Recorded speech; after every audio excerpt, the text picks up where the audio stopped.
รัฐบาลก็ย่อมรับว่าถือว่าเป็นจุดอ่อนถือว่าเป็นการบ่ท่านสามารถแก้ไขได้เป็นหูเป็นหาง2021ต้องได้เริ่มหันบรรดารัฐวิสาหกิจนี่เข้าสู่ระบบระเบียบสู่มาตรฐานให้รัฐวิสาหกิจปฏิบัติเป็นวิสาหกิจที่มีผลกำไรเฮ็ดพันธะให้รัฐอย่างแท้จริงบ่แม่นรัฐวิสาหกิจนี่จะ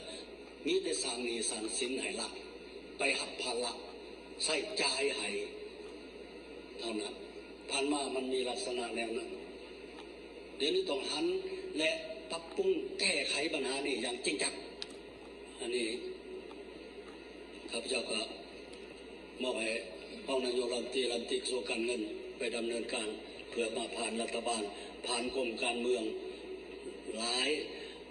กรณีต้องไหลมาผ่านสภาแห่งชาติเพื่อหาความด้านวัฒนธรรมสังคมนี่มาตรการต่างๆข้าพเจ้าก็ขอเสนอว่าจะปรับปรุงเรื่องการเรียนการสอนเรื่องระบบการศึกษาแบบใหม่ให้มันดีกว่าเก่า